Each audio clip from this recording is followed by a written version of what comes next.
Olá, mães, vamos para o nosso terceiro dia de oração nesse mês tão especial que é o mês da família. Nessa primeira semana do mês eu quero convidar as mães para orarmos pelos nossos filhos. Começamos segunda-feira orando pelo privilégio da maternidade, agradecendo pela saúde dos nossos pequenos e a nossa saúde na gestação.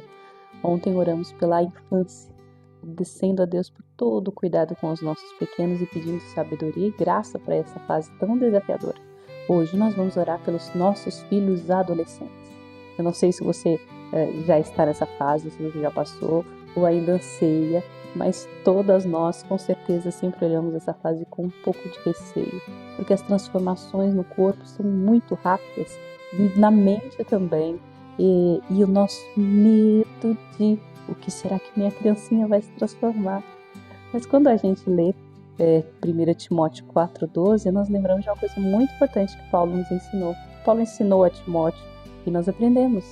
Diz assim: ninguém despreze a tua mocidade, mas se exemplo dos fiéis na palavra, no trato, no amor, no espírito, na fé, na pureza. Timóteo não era um adolescente, mas ele era um jovem por ser um pregador jovem, por isso que Paulo trata como jovem aqui, mas é o mesmo princípio para os nossos adolescentes. Nós temos que acreditar na potência que eles têm. Nossos filhos são templo do Espírito Santo, nossos filhos foram discipulados da infância e eles vão enfrentar a adolescência firmados na palavra. O que nós precisamos? Confiar que o Espírito Santo vai guiá-los dia a dia e fazer a nossa parte, continuar como discipuladoras, porque eles não estão prontos ainda, eles estão mais amadurecidos.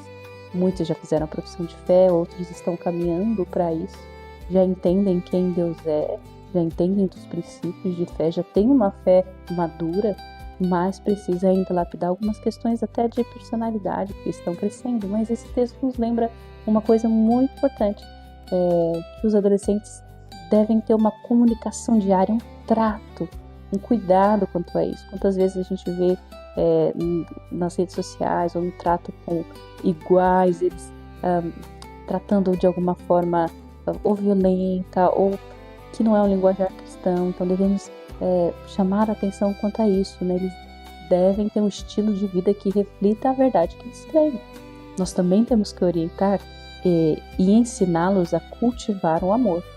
O amor é desenvolvido, um coração que ama o próximo, um coração que ama como a si mesmo, é um comportamento a ser ensinado, e principalmente o domínio próprio nas relações.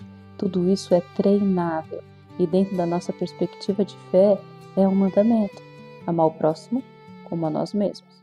Devemos ter essa atenção na adolescência e também nós devemos clamar para que eles mantenham uma confiança prática em Deus, não uma fé teórica, mas uma fé viva e prática que esteja em todas as suas relações, as novas relações que eles vão construindo conforme vão crescendo. Que essa autonomia que eles ganham na vida também seja uma caminhada de autonomia na fé. Mas o nosso papel hoje é a gente interceder por eles, pedir que essas virtudes que a gente tem cultivado desde a infância, que amadureça cada vez mais, e ali a gente como mãe ir podando as ervas daninhas, afastando os inimigos e orar para que o Senhor preserve firme os seus caminhos, e que nós vamos orar hoje para que Deus abençoe a evolução do caráter deles, que cada dia eles se pareçam mais com Cristo, para que eles possam florescer neste momento de maturidade e crescimento. Nós vamos orar pelo diálogo. Muitas vezes é uma fase em que eles se fecham e a gente não entende essa comunicação como tem que acontecer. Vamos orar para que dentro da relação mãe e filho haja um diálogo sadio, um diálogo cristão, um diálogo de tutoria e de cuidado, de ensino, de discipulado. E vamos orar para que Deus os proteja, quando nós não estamos, que onde eles estiverem já ganhando autonomia, que Deus o proteja neste momento, nos lugares onde eles estiverem, com quem eles estiverem, livrando das más companhias, livrando dos perigos, daquilo que a gente não pode mais protegê-los como a gente protegia quando era pequeno. Agora eles têm que enfrentar, mas cremos que o Senhor os protegerá. E nós também vamos pedir para que a identidade deles seja preservada em Cristo, para que eles não busquem a aprovação das pessoas, mas que antes de tudo busquem a Deus em primeiro lugar, para que eles tenham amizades que edifiquem, que tenham amizades para a eternidade, que amizades sejam irmãos em fé, mas também aquelas amizades intencionais por discipulado. E que o Senhor nos dê sabedoria para nós, né, mães, para que nós tenhamos a paciência necessária nessa fase de transição tão intensa que às vezes acontece tão rápido e a gente não consegue aferir ali, alinhar, afinar a comunicação. Que nós possamos ter a sabedoria e a graça do Espírito Santo nessa fase. Vamos orar? Senhor, nós agradecemos pelo momento precioso que é a adolescência.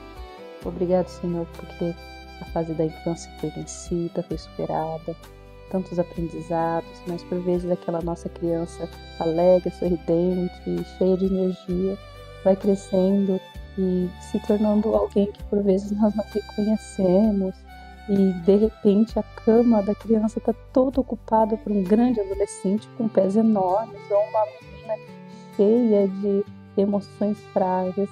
Senhor, nos dá sabedoria para que a gente possa lidar com isso, mas primeiramente agradecemos por cada lampejo, por cada luz de maturidade que nós conseguimos ver neles. Obrigado, Senhor, porque vemos que o discipulado iniciado lá atrás, na infância, tem iniciado seus primeiros frutos. Obrigado porque nós podemos ver a fé florescer no coração deles. Obrigada, Senhor. Obrigada, Senhor, por aqueles momentos em que as barreiras caem e nós conseguimos ouvir e conseguimos falar com eles e ouvir realmente o coração deles. Obrigada, Senhor. E obrigada também por guardar os nossos filhos nos lugares em que nós não estamos e nem temos como protegê-los. Nós rogamos ao Senhor que eles não busquem a aprovação desse mundo, ó Pai, mas que eles encontrem segurança e confiança em Ti, que eles olhem para Ti, para que eles entendam quem eles são. Dá, Senhor, amizades para a eternidade, irmãos em Cristo, e também que eles tenham maturidade para amizades com intencionalidade de discipulado. Usa a vida deles, ó Pai, que Teu Santo Espírito mova o coração deles para amarem a evangelização e o Teu reino. E, Senhor, sabedoria e graça para as mães.